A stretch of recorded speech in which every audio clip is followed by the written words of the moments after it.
Dali, concurseira, sejam todos bem-vindos, sejam todas bem-vindas. Por aqui, professor Cláudio Feitosa, Direito Administrativo. Já na área, estamos juntos hoje para o Projetinho Especial 2025, pois é, porque MPU está na área para fazermos então uma abordagem sobre assuntos, diria, mais alternativos, mas com jeitão de MPU hoje, revisando por questões da FGV. Aliás, algumas já da safra 2025, hein? Pois é, por isso vamos nessa juntos nos próximos takes, destacando os pontos mais importantes de PPPs e também de MROSC. Pois é, são os assuntos do DAD que tem os nomes mais diferentões. Parceria público-privada, Lei 11.079 de 2004 e também o marco regulatório das organizações da sociedade civil, o MROSC. Mas vamos lá, vamos por partes. Primeiro aqui, quero chegar com vocês questões sobre PPPs, Lei 11.079 de 2004. Já vou puxar aqui nossa primeira questão, envolvendo então sobre esse assunto. Aí depois a gente faz as questões sobre a 13.019 de 14, o MROSC, como eu disse. Mas vamos lá, primeira questão, meus amigos. Primeiro, vamos fazer aquela contextualização necessária, eu sei que você gosta também, de destacar que essas concessões especiais, pois é, as PPPs são espécies, a natureza jurídica dela, são espécies de concessões especiais. Essa expressão concessão especial é para fazer o contraponto das concessões comuns que existem ali nos anos 90, dada pela Lei 8987 de 95. Você está ligado, né? É a Lei 8987 de 95 que trata de concessões e também de permissões de serviços públicos. Essas por si só, digamos, são as concessões comuns. E aí eu tenho as concessões especiais, né, com características diferenciadas, a partir então dada pela Lei 11.079 de 2004. Desde logo, vale a gente também fazer o seguinte destaque, é que as concessões comuns, as concessões clássicas, a fonte basicamente de receita que a empresa privada recebe é dada pelo poder, pela cobrança dos usuários. Os usuários é que custeiam os serviços que serão usufruídos pela coletividade, a concessionária é remunerada pelos usuários, pelas tarifas que nós pagamos na conta de energia, de telefonia, quando se pega um ônibus, né? São espécies de algumas dessas concessões comuns, né? O poder público nesse tipo de contrato só chega de forma bem supletiva, subsidiária. Então, a fonte principal das concessões comuns, quem paga somos nós, os usuários. Ocorre que existem alguns serviços que é muito arriscado esperar que usuários paguem. Por quê? Porque pode ser que em alguns serviços não tenha a quantidade, digamos, esperada de usuários.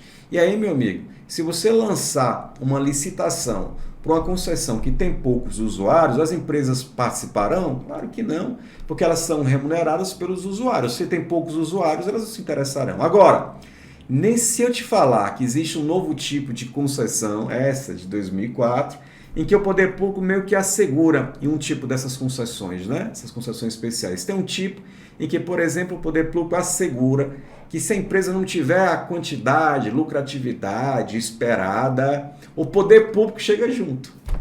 O poder público chega junto. Então as empresas já começam a se interessar nesse novo modal, né? Nesse novo tipo de contrato, porque se fossem só os usuários, as empresas não desejariam ter essas parcerias com o poder público. Agora, quando já se sabe que se não tiver a quantidade estimada, o poder público chega junto, opa, aí literalmente são outros 500. Isso é o mote, a ideia geral das concessões especiais dadas pela Lei 11.079 de 2004. E também pode ser algumas situações em que o poder público deseje repassar um serviço para uma empresa e ela fique lá responsável em construir, em prestar o serviço, e o poder público pode ser usuário direto e indireto dessa atividade. Mas o que é mais importante nesse comecinho, percebe? Aquelas concessões clássicas lá da Lei 8987 dos anos 90, ela tem como engrenagem fundamental as tarifas pagas por nós usuários. A engrenagem agora dessas concessões especiais, as PPPs, tem sempre poder público na jogada em termos de custeio. Em termos de custeio, nesse tipo de concessão especial, sempre tem o poder público na jogada. Você vai perceber isso já já. Aliás, desde logo, vamos nessa? Já com a primeira questão que diz o seguinte. O Estado Alfa celebrou um contrato administrativo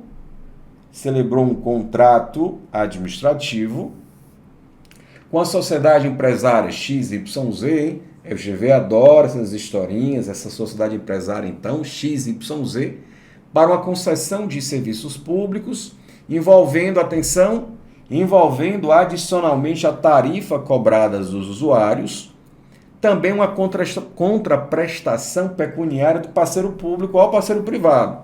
Então, a empresa seria remunerada por essas duas fontes, né?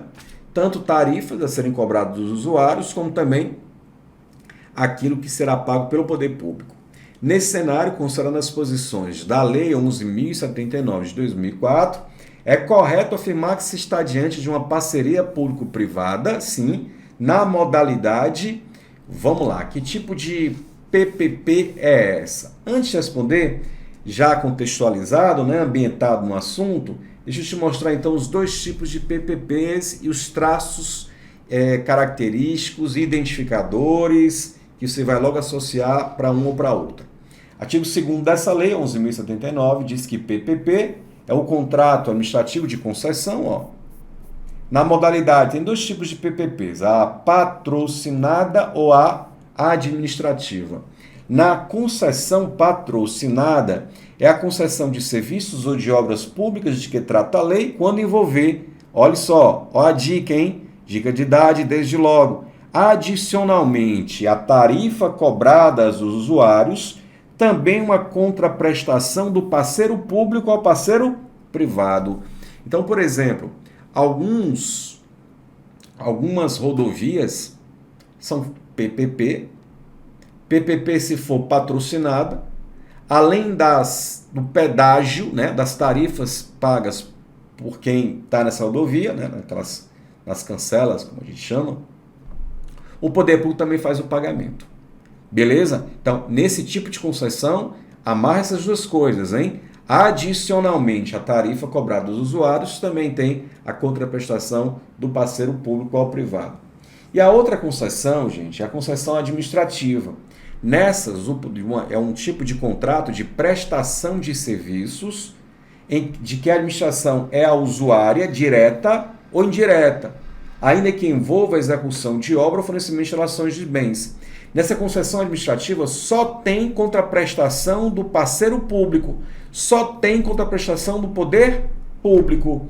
É o tipo, por exemplo, se o poder público, aspas, privatizar um presídio, a empresa vai ficar responsável na parte logística de administração desse presídio e quem é o usuário desse serviço aqui é o próprio poder público, que é ele que remunera a empresa. Não tem como cobrar tarifas dos presos, né, dos detentos, não. Só existe uma contraprestação, um tipo de contraprestação que é o próprio parceiro público que paga. Então, arrematando e arredondando e fechando para avançar. A PPP tem dois tipos. A patrocinada ou concessão patrocinada, a mesma coisa, é aquela que, dica, existe receita do poder público e dos usuários. Já na PPP ou concessão administrativa, a administração é a usuária direta ou indireta e só existe pagamento por parte do poder público. Beleza? Esse é o primeiro ponto fundamental nas questões envolvendo PPP. Beleza? Aí avançando, seja a PPP patrocinada, seja a PPP administrativa, é possível identificar algumas características comuns. Atenção que vai servir demais isso para as próximas questões, hein? É vedada a celebração de parcerias, existem algumas condições para que haja PPP. Então, por exemplo, não pode ter PPP cujo valor do contrato seja inferior a 10 milhões de reais. Inferior a 10 milhões de reais, esquece. Não pode ser PPP, talvez tenha que voltar nos moldes dos contratos clássicos dos anos 90, né? dado pela Lei 8987, se for o caso. Cujo período de prestação de serviço seja inferior a 5 anos. Existe até um piso e um teto, digamos assim, né? 5 a 35 anos, aqui incluídas inclusive as diversas prorrogações. 5 a 35 anos, Major, pode durar aqui uma PPP. E ele coloca também, exatamente, ó, que tenha por objeto único o fornecimento de mão de obra, o fornecimento de instalação de equipamentos e execução de obra pública. Por quê? Porque se for um contrato nesses moldes, vamos aplicar a lei dos anos 90. Então veja que a empresa ela vai fazer a obra e vai executar e prestar o serviço. Então não pode ser unicamente só fornecimento de mão de obra, unicamente instalação de equipamentos, unicamente só execução da obra. Isso que é importante. Aqui é o prazo que eu dizia, o teto e o máximo. Tem algum outro dado aqui? Tem não. Então vamos explorar agora um pouco isso. Cai demais. A gente já sabe então, bom, sabe fundamental mesmo, porque já sabe os tipos, já sabe o contexto das PPPs, os tipos de PPPs e características comuns aos dois tipos de PPPs. Ao lado das diferenças existem alguns pontos em comuns, algumas semelhanças. Agora voltando para a questão 1 especialmente, em que ele diz, com todas as letras, em que teremos cobrança dos usuários e também do poder público, então estamos diante de uma PPP patrocinada. Letra A diz patrocinada, que terá o prazo não inferior a 5, nem superior a 35, inclusive eventuais prorrogações. Vixe, certo, muito certo. Olha, não deve ser o seu caso, mas assim, eu olho para essas questões de FGV, PPP, na minha cabeça vem prova da OAB, exame da OAB, né? É impressionante como esse assunto cai, e esse item já caiu em várias vezes, assim, voltando para os termos dos concursos públicos. E isso também vale para cá. Beleza? Só conferindo e confirmando. Letra B é a concessão administrativa, não é? É patrocinada, né? Que tem contraprestação no poder público e dos usuários. Ó, já 50% já. Qual é o da E? Patrocinada que terá o prazo inferior a 5, nem superior a 35 anos, incluído eventual prorrogação. Só que aí veja, não inferior a 5, nem superior a 35 anos, patrocinada que terá o prazo não inferior a 5, nem superior a 35 anos, incluindo a prorrogação. Ué, letra A e letra A estão exatamente idênticas, né? De qualquer forma, então, fica com a letra A, é exatamente a previsão da lei como nós vimos. Beleza? Deixa a letra A. Assim, perdão. Eita, Cláudio, tem que mexer nesse óculos, nessa lente. Tá valendo, então, letra A. 2. O município de Niterói pretende celebrar uma parceria público-privada mediante contrato de prestação de serviços de que a administração pública seja a usuária indireta. Já está entregando aqui, hein? Usuária indireta, envolvendo a execução de obra. No caso em tela, nos termos da Lei 11.079, o instrumento adequado é o contrato de concessão. Na modalidade, se ele fala, por sua vez, que existe contraprestação de usuários e do poder público, já entrega que se trata de uma PPP patrocinada. E se ele falar que o assunto é PPP e que a administração é a usuária direta ou indireta, por sua vez já vai dizer que a concessão é a administrativa. Portanto, voltando para cá, concessão administrativa, só excluir aqui as outras logo, ó, patrocinada, de novo, ficamos aqui com 50% de acerto, né? Concessão administrativa, e o valor do contrato não pode ser inferior a 10 milhões, não é 10 milhões, ou a letra D, a administrativa e o período de prestação do serviço público no contrato não pode ser inferior a 15 anos, não é de 5 a 35 anos. Falhando, hein? Segundo, então, gabarita comigo, letra A, exatamente. Falou, então, da usuária direta ou indireta, já vai logo na PPP administrativa, não pode ser inferior, o valor, né, não pode ser inferior a 10 bilhões de reais. Beleza? Aqui, ó. O artigo 2º, parágrafo 4º, inciso 1. Muito bem, muito tranquilo. Tá percebendo aí, né? algumas questões das PPPs, nem vou entrar nas filigranas, nos detalhes, vou perguntar se você conhece o assunto de maneira geral. E é fundamental para mexer nas peças do tabuleiro das PPPs, saber os tipos de PPPs, as diferenças entre elas e do lado também alguns pontos em comuns. Veja essa questão 3, já aqui 2025, dessa safra 2025, em que diz o seguinte, atenção. No Brasil, as PPPs têm duas modalidades, patrocinada e administrativa. Muito bem. E diz mais, na patrocinada, o parceiro privado pode cobrar tarifas dos usuários, mas o governo ainda paga uma contraprestações. Exatamente.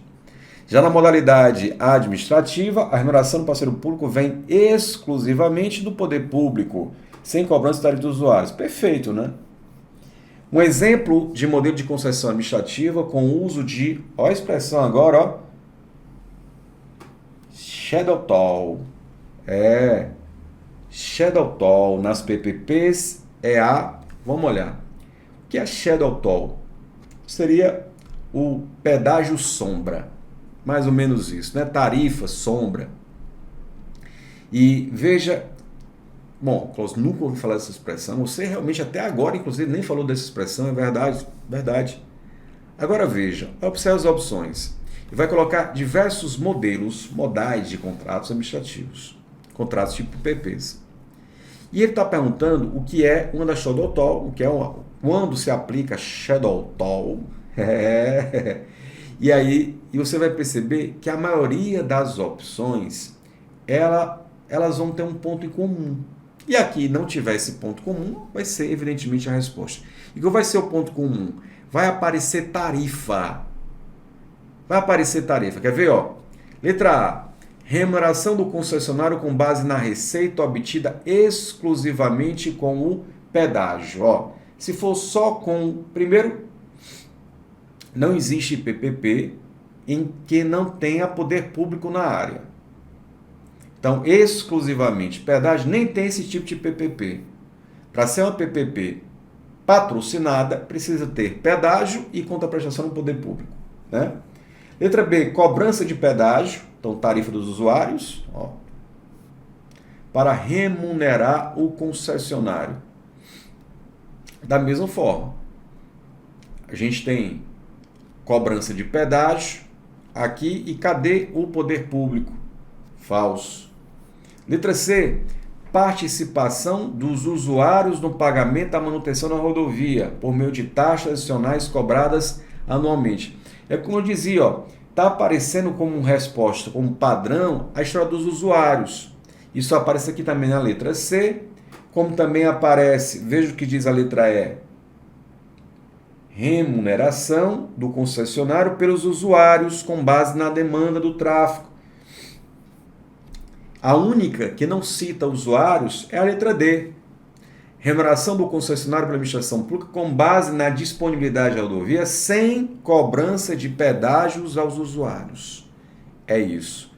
O shadow toll, que é exatamente tarifa sombra ou pedágio sombra, é uma espécie de PPP que seria administrativa, em que o poder público ele é que pagaria unicamente a concessionária a partir exatamente da disponibilização da rodovia a ser utilizada pelos usuários. Beleza? Percebeu aí, né? Então, em todas as opções aparece a figura dos usuários. Ele quer o que é essa figura do shadow toll. A figura dos usuários pagando não aparece no shadow toll, que uma tradução seria exatamente tarifa sombra. A resposta, então, letra D de Dali. Meus amigos, exatamente isso. Um exemplo de concessão. E tem um detalhe também, viu? Ele cita aqui a concessão administrativa. A concessão administrativa, eu não tinha percebido esse detalhe, confesso para vocês. A concessão administrativa já é citada no enunciado da questão. Então, se é concessão administrativa, meu amigo, vai com sem receio. Não pode aparecer tarifa, não pode aparecer cobrança de pedágio. Por isso que a resposta passa sim pela letra D. Passa sim pela letra D. Ficou claro aí, né? Confesso que eu não tinha lido não tinha visto ainda o tipo de PPP, mas ele fala concessão administrativa, pronto, não pode ter tarifa, por isso que sai excluindo por todas elas e aí identifica a resposta valendo e guarda a expressão, a GV gosta de repetir vez ou outra, né? Fazer uns recortes e usar a expressão para outras questões, serve aí para falar dessa concessão administrativa. Beleza? Tranquilo? Bora avançar. Questão 4. Muito bem, tá aí questão 4, com base na lei sobre PPP, parceria público-privada, lei 11.079, analisa as afirmativas que apresentam situações que permitem contratações por PPP. Muito bem, vamos nessa, ó. Parceria público-privada. Primeiro, prazo de vigência do contrato de 10 anos. Pode, né? 5 a 35 anos. 4, item 1, tá valendo. Item 2, valor do contrato de 15 milhões de reais. Pode esse contrato? Pode, não pode ser inferior a 10 milhões, né? Então é possível sim esse tipo de contrato aqui. Contrato de fornecimento de mão de obra com objeto único. Não, se for obra, mão de obra, um objeto único, não é possível. Então, item 1 e item 2 mesmo. Item 1 e item 2, letra B. Deixa eu te mostrar aqui, inclusive, esse dispositivo, ó. 1 e 2, ó. Não pode haver dada a celebração que tenha por objeto único o fornecimento de mão de obra, tá? Então, no mais, aquilo que a gente já conhece, já visualizou, tá aí. Quarta, então, letra B. Gente, não falei para vocês, estava pensando em trocar de óculos? Ó, aqui na primeira, eu li várias vezes 35, ó, nem superior a 30 anos. Por isso que tá falso realmente a letra E, não é nem a repetição. Menino, tô precisando mesmo, viu? Tô precisando. Por isso está aqui, primeira, confirmando e conferindo, primeira letra A. Agora sim, Major, passa a marcha, vamos nessa, vamos juntos. Muito bem. Quarta, está aqui, letra B. Quinta questão. A flexibilização da ação estatal está vinculada às PPPs, que viabilizam a cooperação entre o setor público e o setor privado, por meio das modalidades de concessão patrocinada, de novo, né, e concessão administrativa. Assinar a alternativa que apresenta os elementos que são comuns a ambas as modalidades de PPPs. Você já viu cargos diferentes, áreas diferentes, anos diferentes, mas o quanto esse início é importante, né? Conhecer os tipos de PPPs, os pontos em comum, as diferenças entre elas. Então vamos lá, letra A. A remuneração do parceiro privado é exclusivamente baseada na tarifa cobrada do usuário, sem nenhuma contraprestação no poder público. Só que não, né?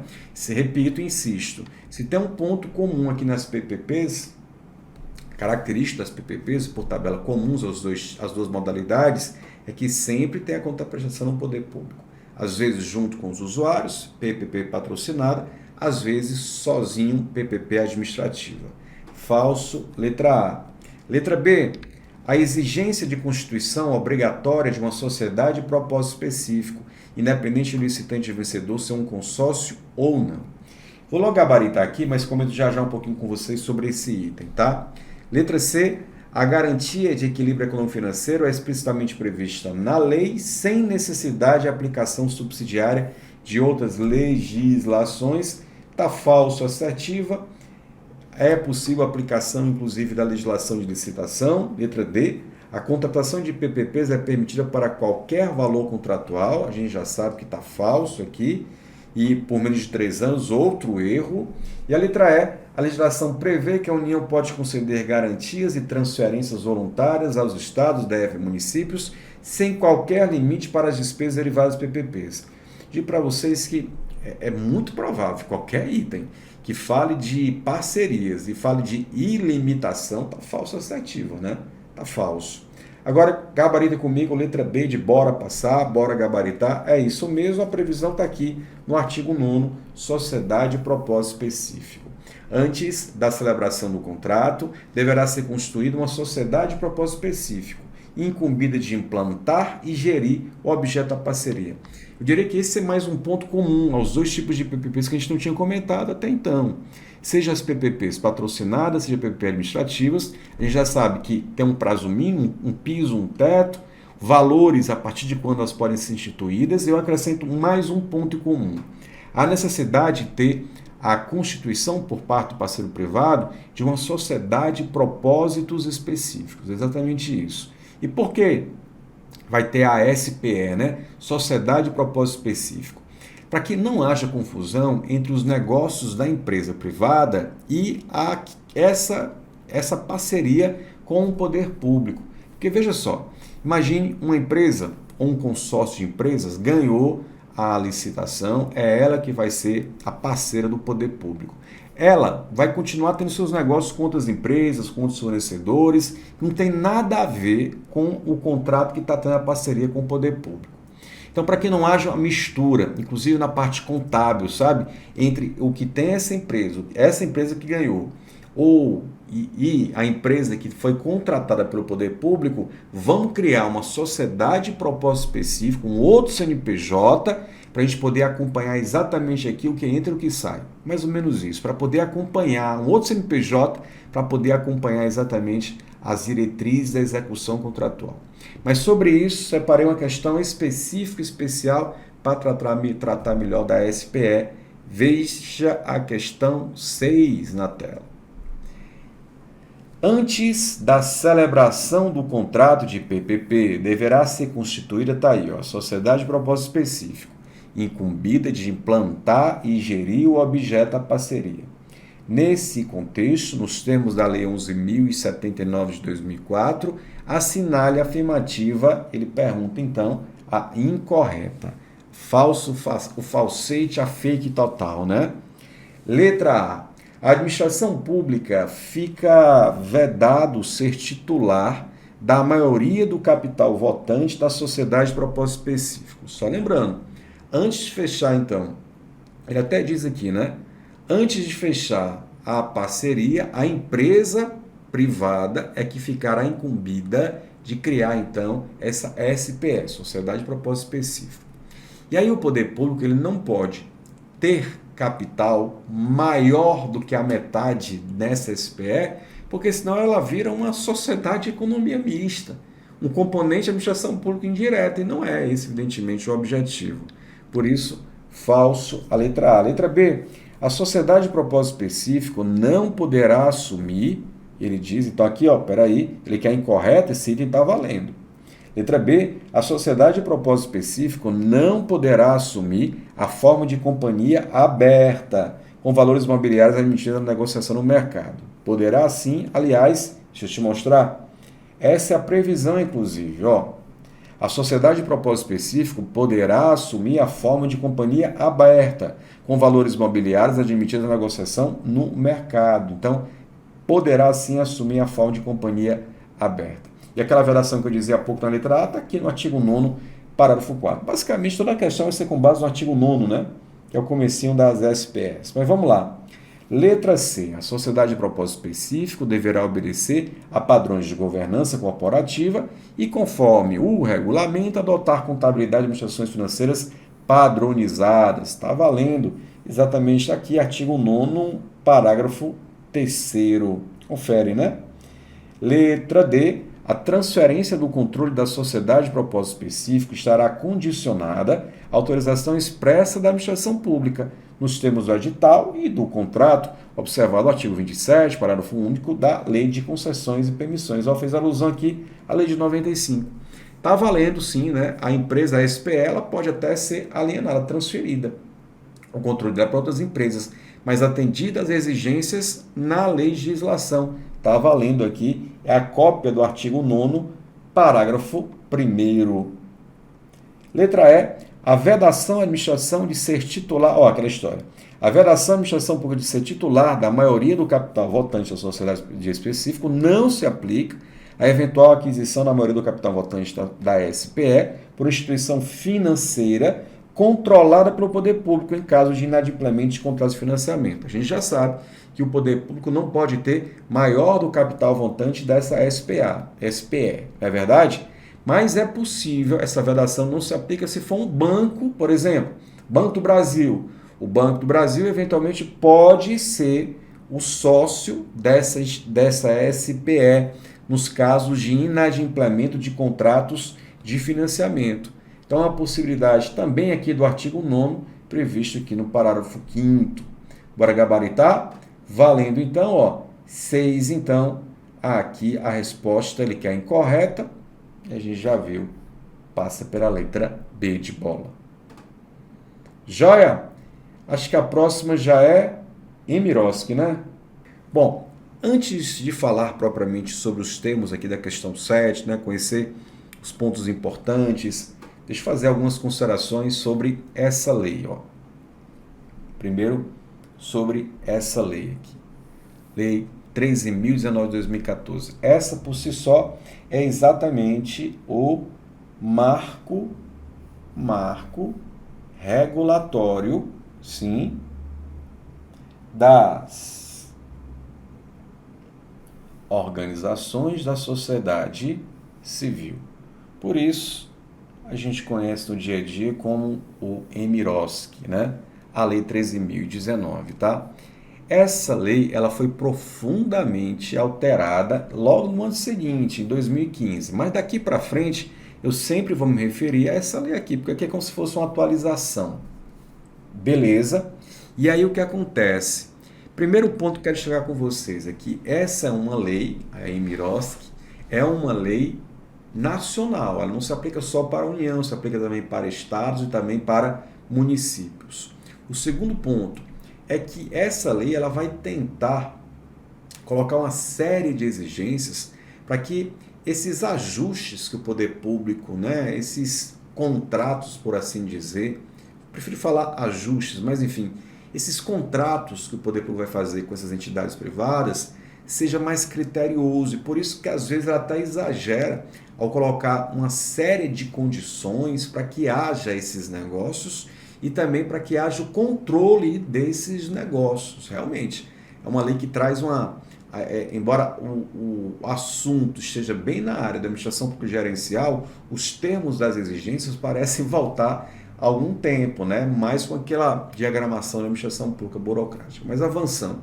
Então, essa é uma lei nacional que vai estabelecer uma série de exigências para que as entidades privadas sem fins lucrativos, as entidades cooperativas, as entidades até mesmo religiosas, possam se aproximar do poder público e do poder público receber incentivos, que é o fomento, né? Fomento, a rigor, é um apoio estatal, para que uma entidade privada sem fins lucrativos, entidade cooperativa, entidade religiosa, por exemplo, possa então, com apoio estatal, desenvolver os seus projetos com muito mais fôlego, com muito mais desenvoltura, porque vai ter um apoio, não é de qualquer estrutura, é do apoio estatal. E esse apoio pode ser apoio financeiro ou não.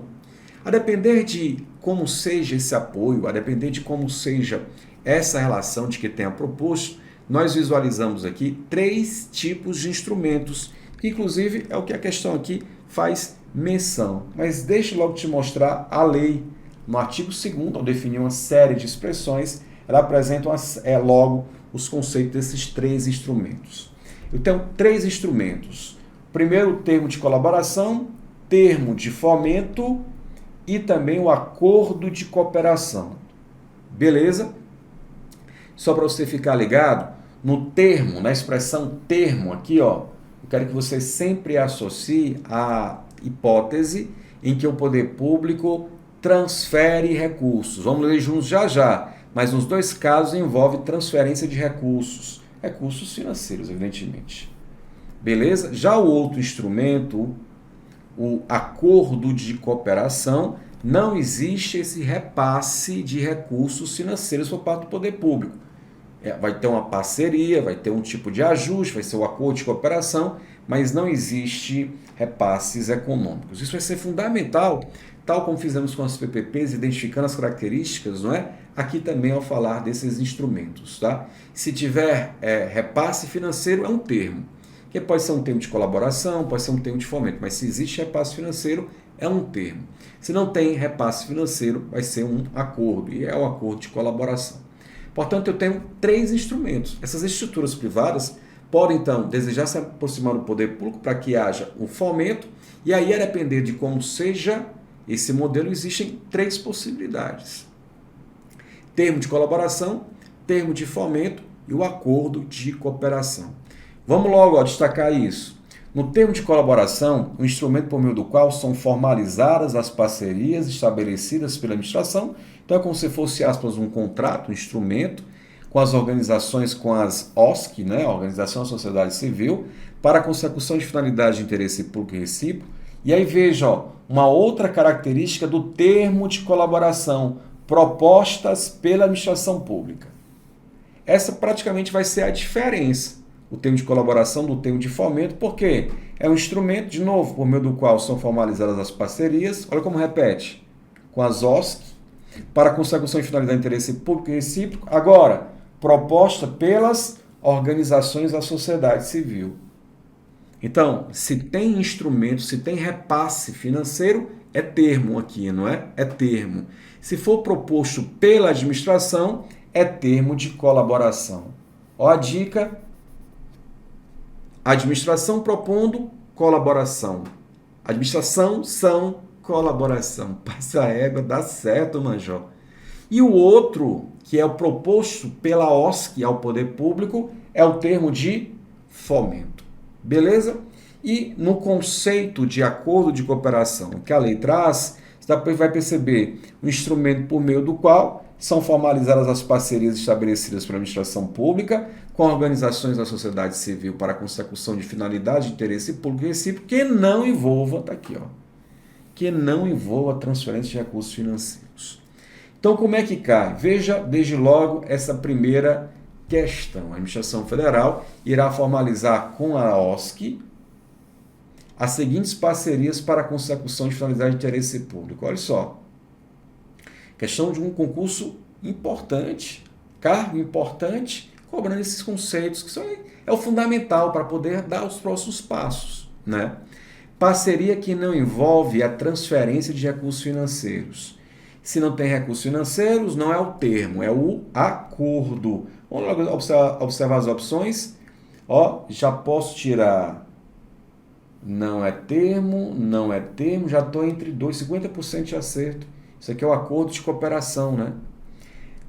Próxima, parceria proposta pela administração pública que envolve a transferência de recursos financeiros.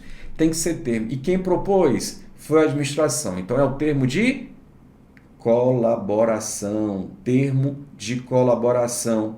E a última, só para confirmar, parceria proposta pela OSC que envolve a transferência de recursos financeiros, aí é o termo de fomento.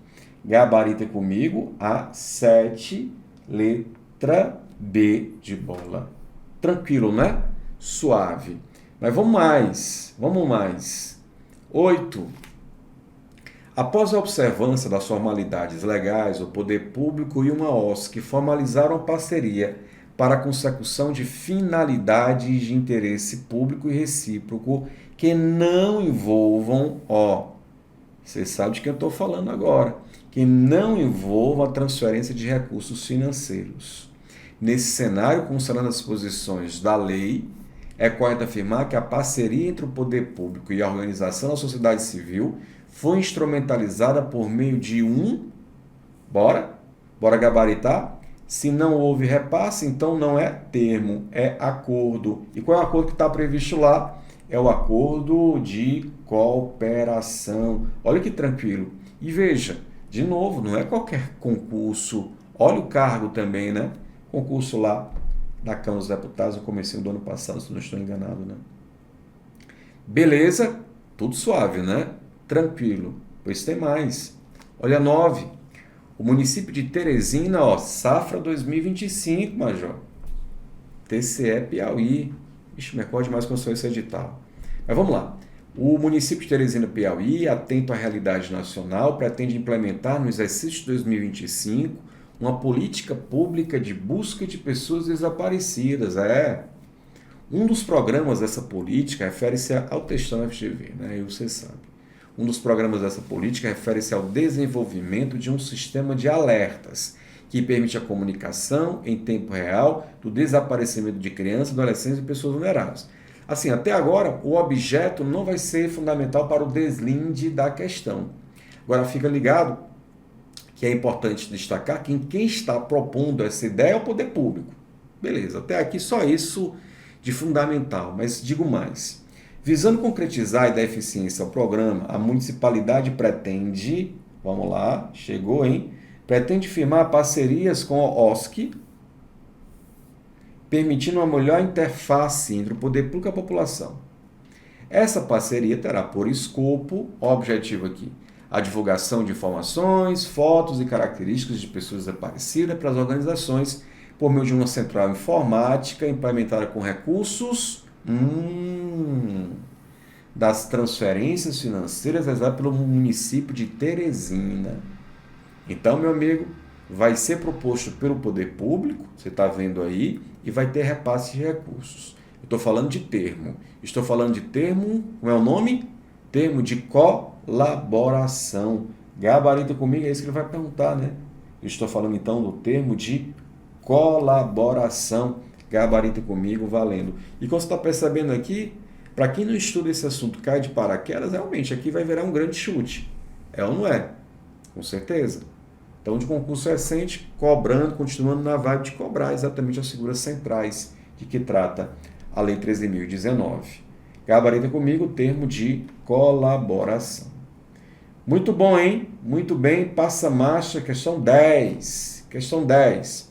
Depois de firmar determinada parceria com o poder público, integrantes da OSC Alfa resolveram analisar a legislação que regulamenta a temática, especialmente o regime jurídico da parceria. As opções a seguir, considerada a Lei 13.019, apresenta diretrizes fundamentais do regime jurídico da parceria, à exceção, eita major, à exceção de uma, assinalia. Muito bem, né? É muito comum nessas legislações de direito administrativo colocarem um artigo só sobre conceitos, como aqui aparece aquele artigo 2º, em que aparecem os conceitos, inclusive, dos termos e do acordo. Também é comum aparecer um artigo falando dos princípios setoriais específicos que serão aplicados. Isso aqui, nesse caso, nem aparece exatamente nesse modelo, aparece espaçado, né, na legislação. Mas é muito comum também aparecerem diretrizes. Aí aqui sim a lei recorre o padrão de colocar diretrizes para as parcerias que serão feitas. E essas diretrizes, antes de gabaritar, essas diretrizes, elas estão no artigo 6º. São diretrizes fundamentais do regime jurídico da parceria, e aí cita, além dessas, lá vai, 9 diretrizes. Vamos fazer o seguinte, então. Como ele quer a exceção de uma, o que a gente vai fazer? A gente vai ler juntos e vai comparar isso com o texto legal e fazer aqui a ligação. Combinado? Então, em relação à questão 10, vamos juntos a exceção, hein? Letra A diz, diretriz. A sensibilização, a capacitação, o aprofundamento e o aperfeiçoamento do trabalho de gestores públicos na implementação de atividades e projetos de interesse público e a relevância social com a OSC. Essa diretriz, eu lembro demais quando visualizei isso pela primeira vez, achei interessante a expressão que a lei utilizou, né? O legislador utilizou. Mas essa aqui, está na cara, né? Muito bem, sensibilização. Letra B, a adoção de práticas de gestão administrativa necessárias e suficientes para coibir a obtenção individual ou coletiva de benefícios ou vantagens indevidos. Eu diria que essa é a grande diretriz. A grande diretriz. Essa aqui está prevista bem aqui, Aqui. Muito bem. Letra C, promoção, fortalecimento institucional, a capacitação e o incentivo à OSC para a cooperação com o poder público, que é a essência exatamente, a cooperação, promoção e fortalecimento é a primeira diretriz. Então está valendo, já tiro também, tirei B, tirei C, letra D. Ação centralizada de recursos e ações junto à União, evitando sobreposição de iniciativas e fragmentação de recursos. Vamos lá. Você não vai encontrar esse tipo de diretriz prevista aqui. E eu diria que a ideia é exatamente o contrário. Porque o inciso 6 ele diz ação integrada, complementar e descentralizada de recursos e ações entre os entes da federação. Percebe? descentralizadas entre os entes. Aí ele coloca algo que está previsto aqui e ele repete, né? Algo que está previsto aqui, mas entre os entes da federação e não centralizada na figura da União. Então essa é a resposta, é a exceção. Porque a letra E diz o estabelecimento de mecanismos que ampliem a gestão da informação, da transparência e da publicidade. Ó, você vai encontrar aqui, inciso 5. Joia? 10, gabarita comigo, letra D. Muito bem, então, saímos de algo muito prático, que é cobrar os tipos de ajustes, né, para algo que é mais programático, as diretrizes, mas voltando para o eixo da praticidade e objetividade. Veja a questão 11, que vai perguntar o seguinte. Vamos ler a questão e eu faço aquela contextualizada que eu sei que você gosta. Questão 11.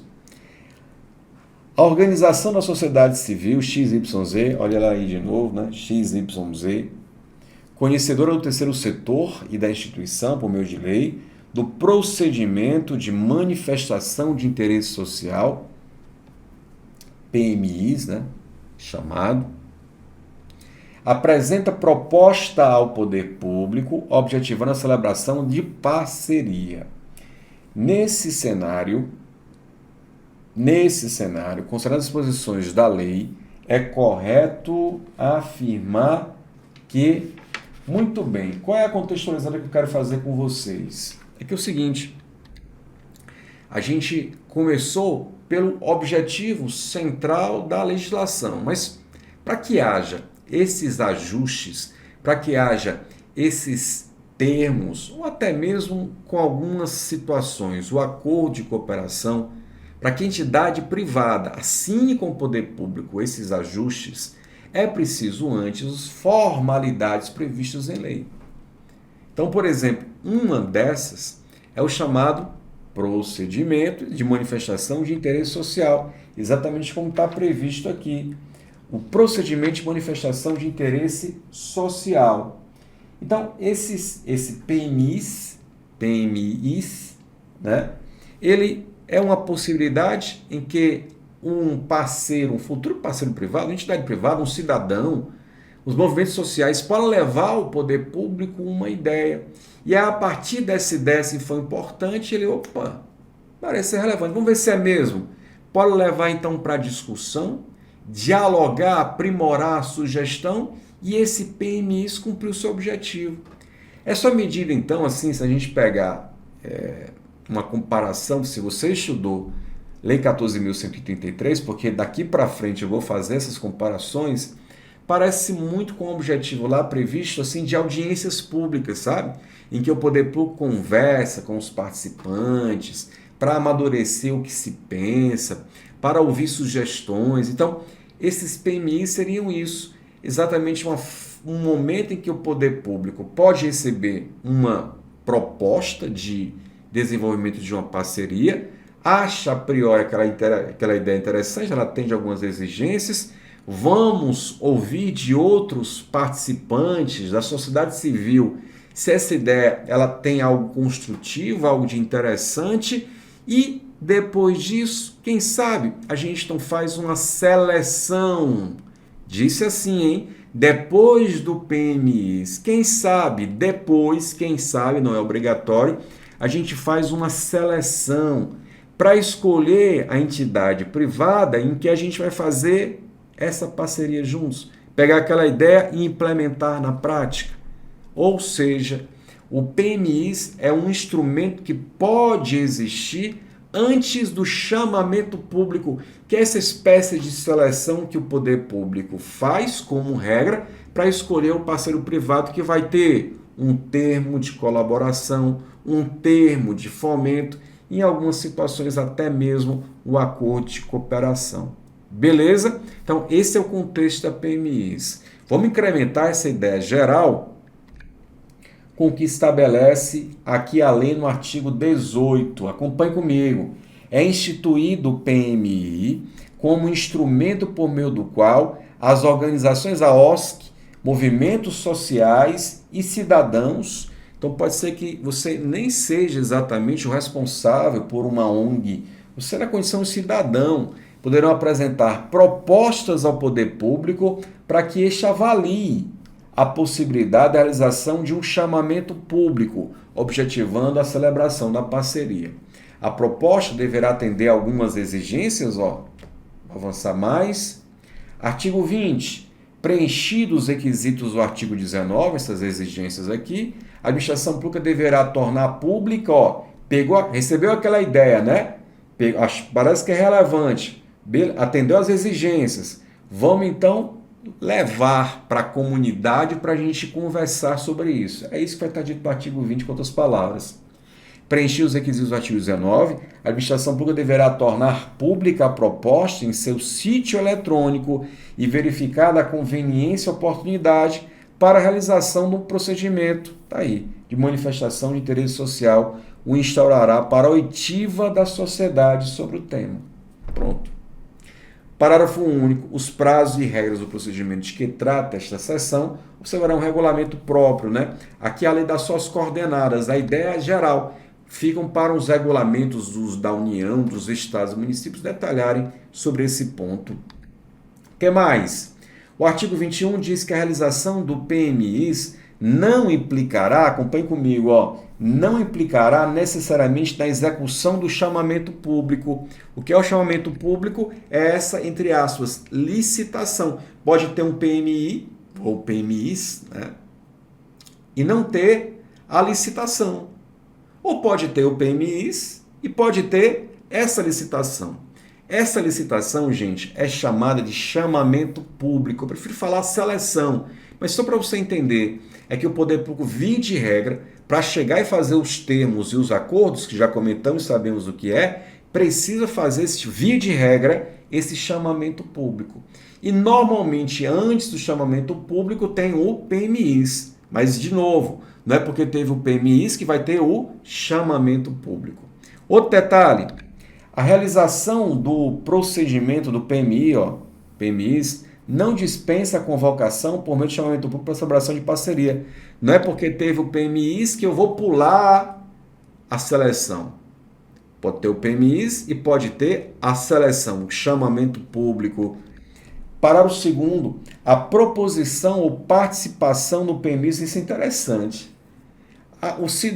Imagine, uma ONG levou uma ideia para o poder público. Vamos discutir. Tem lá o procedimento de manifestação de interesse social. Beleza, houve. Essa ONG ela não está impedida de participar da seleção.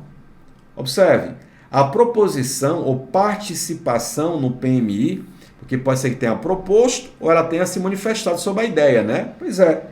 A proposição ou participação no PMI não impede a OSC de participar no eventual chamamento público subsequente. Interessante. Parágrafo 3º. É vedado condicionar a realização de chamamento público ou a celebração de parceria à prévia realização de PMIs.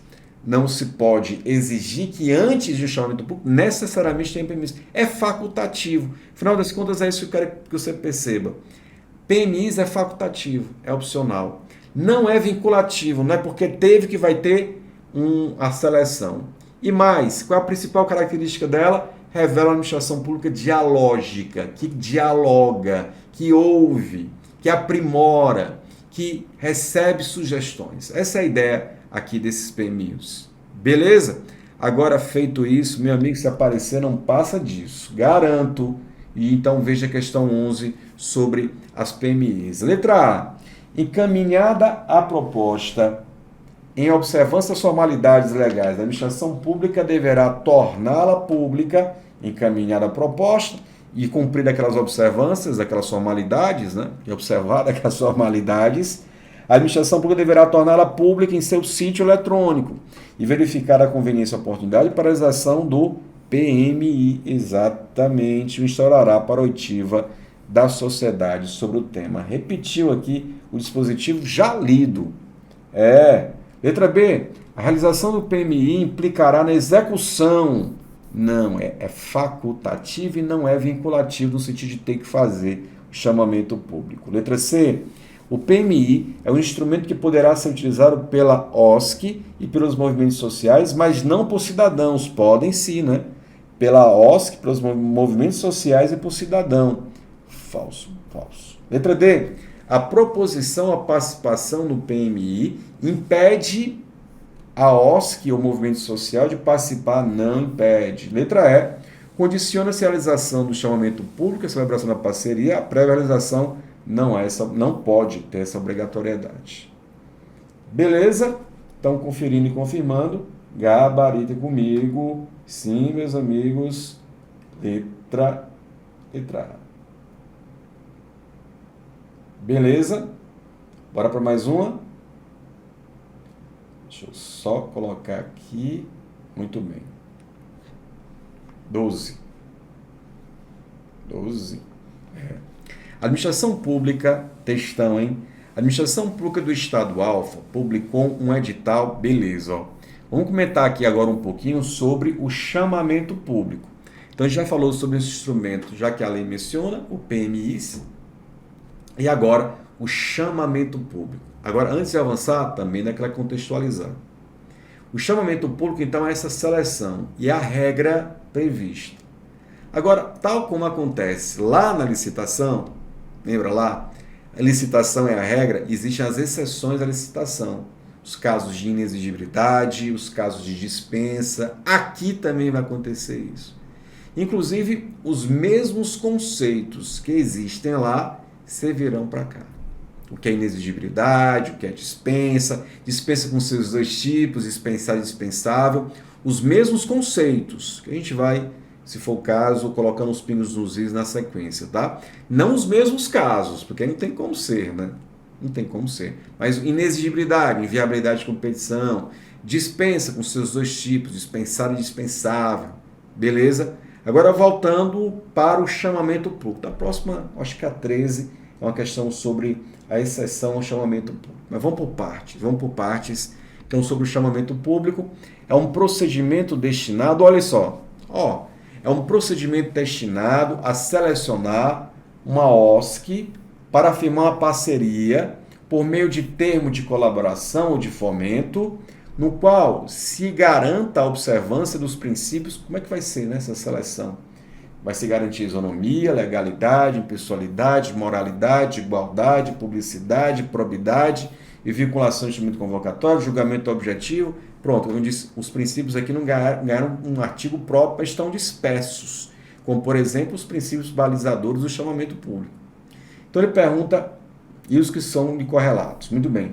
Nesse cenário, considerando as posições da lei, que estabelece o regime jurídico das parcerias, é correto, ele quer a corretinha, letra A, diz o seguinte: as propostas serão julgadas por uma comissão de seleção, constituída pelo respectivo conselho gestor ou por uma comissão previamente designada, se o projeto não envolver a transferência de recursos financeiros.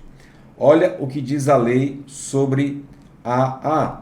Gente, aqui, só para você entender, é mais ou menos a espinha dorsal do chamamento público, em que eu tenho uma fase interna, uma fase preparatória. É aqui, por exemplo, que eu posso colocar a manifestação, né? Na fase interna, se ela existe, é aqui que eu posso colocar o procedimento de manifestação de interesse social. Ele acontece aqui, fase interna, e aí pode ter, né? Pode ter a licitação com a sua fase externa. Seria mais ou menos assim. A lei ela não é muito clara ao falar sobre as fases, mas a gente percebe que a lógica seria exatamente isso. Edital, julgamento das propostas, análise de documentos, a presença esse parecer aqui, homologação, e aqui o objetivo, né? A contratação, né? Firmar o termo de parceria ou termo de fomento. Ei, Clóvis, e o acordo de cooperação? Gente, via de regra, não precisa de chamamento público para o acordo de cooperação. Por quê? Porque não envolve repasse de recursos. Agora veja, se esse acordo de cooperação envolver compartilhamento de patrimônio, então, por exemplo, equipamentos do poder público serão compartilhados, dados, cedidos para essa OSC aqui, E aí vai ser um acordo, porque não existe repasse de recurso financeiro, mas de bens. Percebe? Se houver repasse de bens, opa, aí volta para a necessidade do chamamento público. Então, vê se está tudo certo. O chamamento público, um procedimento, uma seleção, uma licitação para escolher o parceiro que faremos as parcerias. Obrigatória via de regra para os termos e não é obrigatório para o acordo de cooperação, a não ser que haja repasse de patrimônio, a não ser que envolva patrimônios que serão concedidos, repassados para essa entidade. Beleza? E havendo o chamamento público, pode ter uma fase interna e essa é a sequência da fase externa. Agora, além disso, artigo 26. O edital deverá ser amplamente divulgado em página do sítio oficial da administração pública na internet. Só isso. A divulgação aqui não vai ser em diário oficial nem nada não. Bem simples. Artigo 27. O grau de adequação da proposta aos objetivos específicos do programa ou da ação que se insere o objeto da parceria e, quando for o caso, o valor de referência constante de chamamento constitui critério obrigatório de julgamento. As propostas serão julgadas por uma comissão. Uma comissão de seleção previamente designada nos termos desta lei ou constituída pelo respectivo conselho gestor, se o projeto for financiado com os recursos de fundos específicos. Para a gente não perder aqui o mote, veja que está falso a letra A. Ele diz uma comissão de seleção constituída pelo respectivo conselho gestor ou por uma comissão prévia designada, se o projeto não envolver. Percebe? Ele coloca aqui se não envolver. Aqui é se o projeto for financiado. Falso, letra A. Letra B diz, será impedida de participar da comissão de seleção pessoa que nos últimos 3 anos tenha mantido relação com ao menos uma das entidades participantes. Esse período aqui é maior, um período de 5 anos, não pode participar da comissão. Acho que eu coloquei aqui o dispositivo, está aqui exatamente, 5 anos. Falso. Letra C.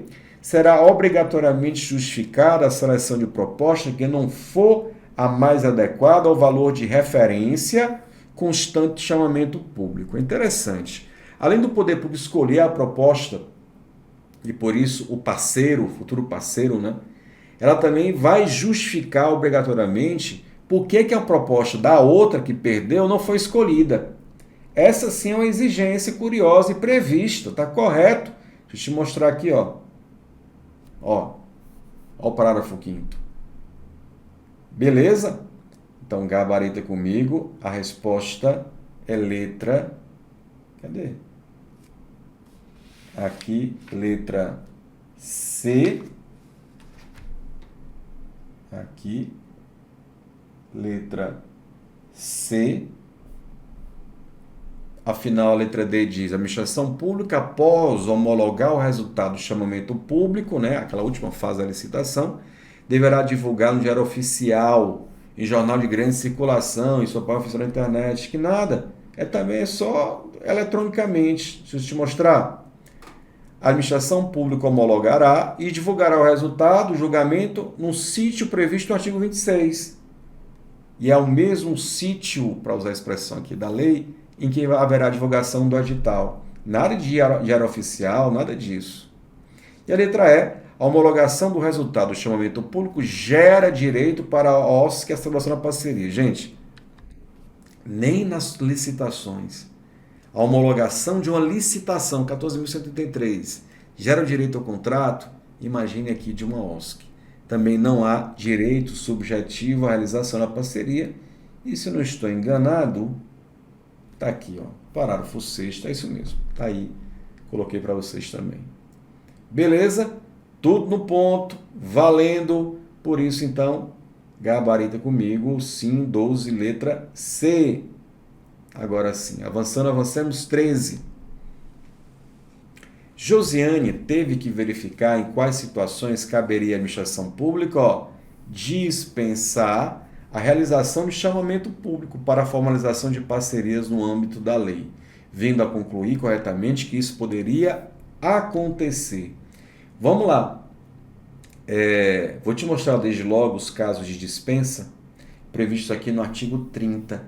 Diz que a administração pública poderá dispensar a realização de chamamento público. Então, veja, chamamento público, repito e insisto, essa seleção é a regra para escolher esse parceiro que vai ter o ajuste, o termo, né? Mas poderá ter a dispensa aqui no artigo 30. Os casos também de inexigibilidade são previstas aqui também, viu, gente? São colocadas situações de inexigibilidade, eu acho que logo na sequência, 31, apresenta os casos de inexigibilidade. Mas o artigo 30 diz o seguinte: dispensa-se o chamamento público no caso de urgência, decorrente de paralisação, iminência de paralisação, pelo prazo de até 180 dias, guerra, calamidade, grave perturbação da ordem, ameaça à paz social, quando se tratar da realização de programa de proteção a pessoas ameaçadas ou em situação que possa comprometer a sua segurança e nos casos de atividades voltadas ou vinculadas a serviços de educação, saúde e assistência, desde que executados por OSCs que já estejam previamente credenciadas. Então, digamos, já existe uma ONG que é credenciada ao SUS, por exemplo. Então, pronto, eu posso contratá-la para fazer um projetinho junto sem precisar de chamamento público. Essa é a ideia. Agora eu vou correr para o abraço. Letra A.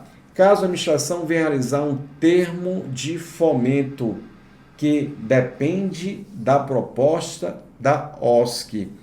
Via de regra, o termo de fomento e o termo de colaboração precisam, sim, do chamamento público. Não é o caso de dispensa, não. Letra B. Quando se tratar da formalização de instrumento de parceria, paralisação de programa de proteção a pessoas ameaçadas ou em situação que possa comprometer a sua situação de segurança, né? Valendo aqui a resposta letra B. Letra C. Nas hipóteses em que devidamente realizado um PMI para fins de formalização dos respectivos instrumentos de parceria. Não tem nada a ver, né? É bem provável, se houve PMI, que haja provavelmente o chamamento público, mas não existe uma obrigatoriedade, não existe uma vinculação falsa, não é sequer expresso no artigo 30. Letra D. Nas situações em que, para a formalização dos respectivos instrumentos, for verificar a inviabilidade de competição, essa situação de inexigibilidade. As situações de inexigibilidade previstas na lei, elas estabelecem singularização do objeto, como ele coloca aqui, natureza singular do objeto, e também naquelas situações de que metas que só possam ser atingidas por uma OSC, sabe? Por conta de um município que está, imagina, no semiárido nordestino, já tem uma OSC lá, é só ela, aquelas metas de repente diminuir a manifestação de uma certa doença, algo do tipo. Então só pode ser cumprido por ela. Então esse é um caso de inexigibilidade também. São essas duas situações. E a letra E está falsa porque diz, no caso de urgência decorrente de paralisação, iminência de paralisação de atividades de relevante interesse público, objeto de parcerias devidamente formalizadas, pelo prazo de até 360 dias. Não é, né? 180 dias, está aqui ela. 180 dias, tá? Então, artigo 30, se é importante os casos de exceção ao chamamento público, exceções à licitação, imagine também exceções ao chamamento público. Pode aparecer, fica firme, fica forte nesse ponto também. 14, penúltima questão, diz assim: as associações, é isso mesmo, produção? Bela e glamourosa, são OSCs que nos últimos anos celebram regularmente instrumentos de parceria para a proteção com o poder público para a realização de projetos, isso aí,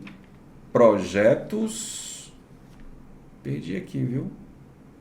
Projetos voltados para a proteção do meio ambiente, que é o principal foco de ambas, cuja atuação é reconhecida em âmbito internacional. Então, são duas OSCs aí que atuam na área ambiental. Muito bem. Textão, hein? Ocorre que recentemente as duas associações vêm enfrentando problemas na prestação de contas, atinentes a um ou outro dos instrumentos formalizados. Sendo certo, vou logo grifar o problema de cada um com cor diferente. Sendo certo que a associação Bela está omissa com relação à prestação de contas condizente a certo termo de fomento. Olha aí. Enquanto a outra, a Glamurosa, teve suas contas rejeitadas pela administração pública, no que tange a determinado termo de colaboração, mas a respectiva apreciação está pendente de decisão de recurso com efeito suspensivo. Os representantes de ambas as associações estão convictos da possibilidade de sanar as mencionadas irregularidades. Questão.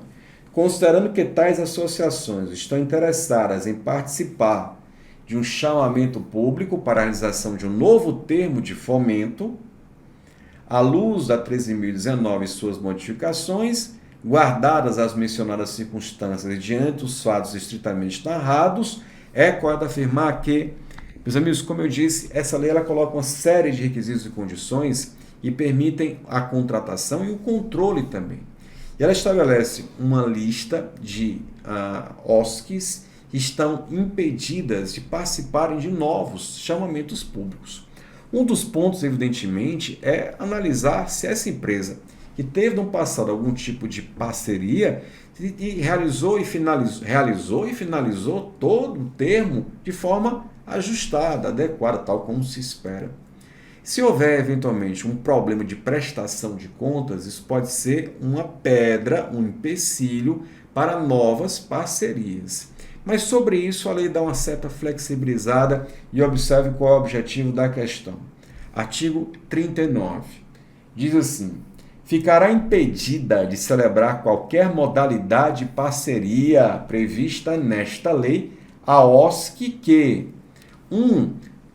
São várias aqui, tá, gente? Eu só selecionei algumas para o deslinde da questão, mas aproveito para falar de outras, ainda assim. Não esteja regularmente constituída ou se estrangeira não esteja autorizada a funcionar no território nacional. Esteja omissa no dever de prestar contas da parceria anteriormente celebrada. Veja que é o caso de uma delas, a Bela, né? A OSC Bela. É o problema dela aqui, ó.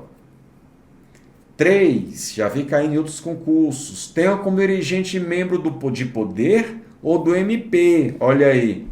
Ou dirigente de órgão ou entidade de administração pública da mesma esfera governamental, na qual será celebrado o termo de colaboração ou de fomento, estendendo-se a vedação dos respectivos cônjuges ou companheiros, bem como parentes em linha reta colateral por afinidade até o 2º grau. Então veja aí, membros do MP que sejam dirigentes de uma OSC que não podem participar do chamamento público. Item 4, atenção agora também. Tenham tido as contas rejeitadas, no caso da Glamurosa, né? Uma nem sequer prestou contas. A outra prestou, mas foi rejeitada. Nos últimos 5 anos, exceto se... Então vamos lá. Dentre as situações, olha para cá, ó.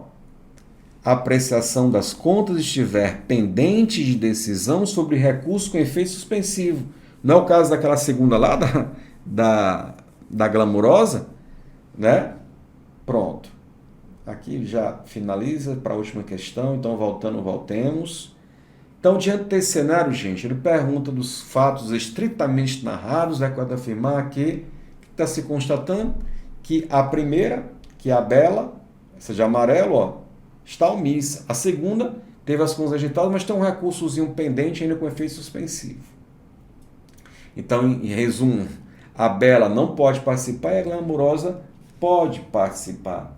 E aí, só para agilizar aqui, porque ele vai colocar, ó, textão, né? Olha lá o que diz a letra C. Apenas a associação Bela está impedida prontamente de celebrar a referida parceria, diante da omissão verificada com relação ao termo de fomento, que caracteriza uma das hipóteses em que não é possível a formalização de uma parceria. Exatamente. Só a Bela não vai poder participar, a Glamurosa pode, porque atende à exceção na lei. Beleza? Resposta, então, letra C, de churrascão da aprovação. Avança, passa marcha, próxima. 15.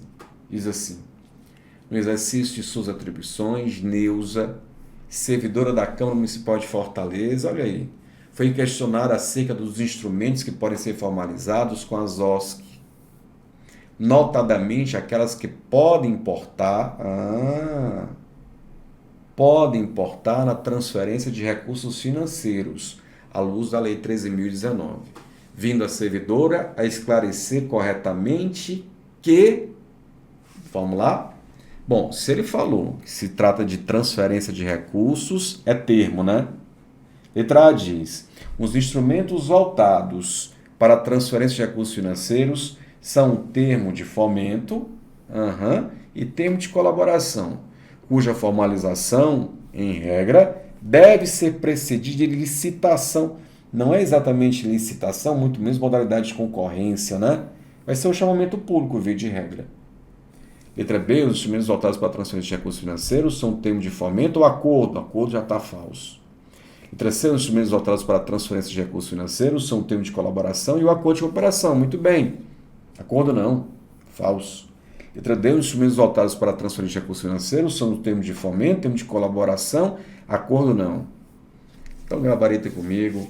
Letra E, os instrumentos voltados para a transferência de recursos financeiros são o termo de colaboração e o termo de fomento, cuja formalização, em regra, deve ser precedida de chamamento público. É nossa, meus amigos. É isso. É. Joia? Beleza? Tá aí, meus amigos, olhem.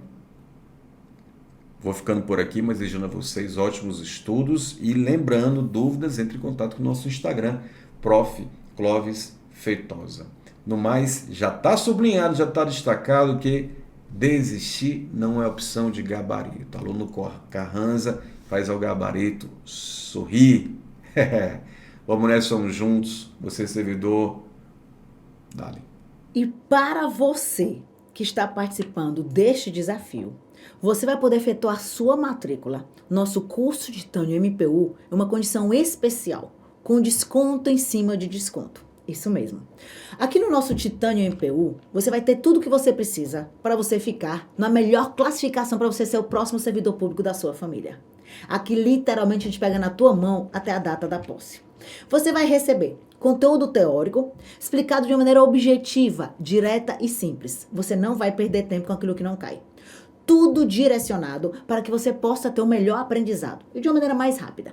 Você vai ter o material em PDF, além dos resumos de faixa aprendizado, que são essenciais para que você possa revisar o conteúdo e evitar que a curva do esquecimento leve tudo aquilo que você acabou de aprender. Você também vai receber um curso de questões, isso mesmo, para você implementar o estudo reverso.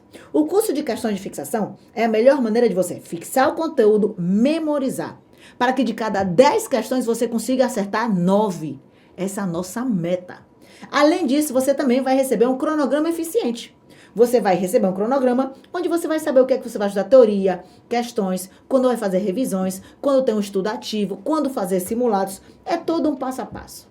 Literalmente, a gente pega na tua mão até a data da posse. Você vai ter um curso reta final com questões FGV. Cada grupo de questões tem a sua finalidade. As questões de fixação é para memorizar. As questões da FGV para conhecer a abordagem da FGV. Nesse curso reta final, você vai revisar aquilo que você já estudou, aprender aquilo que ainda não deu tempo e conhecer como é que a FGV cobra. Além disso, você vai ter as sessões Tira Dúvidas. Nessas sessões Tira Dúvidas, você vai ter a oportunidade, junto com a tua turma, tirar as dúvidas com os professores. Ah, professor de português, eu não entendi isso aqui. Professor de direito constitucional, não entendi isso aqui. Eu não entendi isso aqui. Nessas sessões Tira Dúvidas, os professores também comentam simulados. Você também vai ter um curso de discursiva para você aprender a tirar nota máxima da FGV. E assim usar como um diferencial competitivo em cima do teu concorrente. E você vai receber simulados temáticos. Nesses simulados, você vai avaliar, diagnosticar como é que está teu nível de aprendizado em cada disciplina, para você fazer correções a tempo. Aqui é assim, é um treinamento que vai ser adequado para que no dia do jogo, que é o dia da prova, seja muito mais fácil. E você viu que para o MPU a parte de administração é extremamente importante, né? Você vai ter acesso ao meu número de WhatsApp pessoal, Qualquer dúvida que você tiver sobre técnica de estudos, pode falar comigo. Aconteceu um imprevisto, não conseguiu seguir o cronograma, você me explica a sua situação e eu vou te dar as devidas orientações. Eu também vou poder tirar todas as suas dúvidas de administração, gestão de pessoas, administração pública, tudo isso que você está precisando. Aqui, você não vai estudar sozinho. Não importa a sua situação atual, se você está começando do zero ou se você já vem estudando, mas ainda não conseguiu o resultado que você tanto pretendia. Agora, para pensar aqui comigo.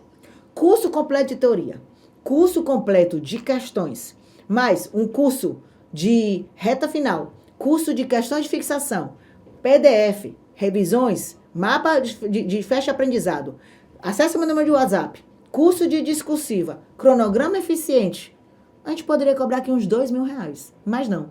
Você vai poder efetuar sua matrícula agora, clicando no link que está aqui, tá? Com bônus exclusivo, tá? De R$ 997 por 12 parcelas de R$ 41,41.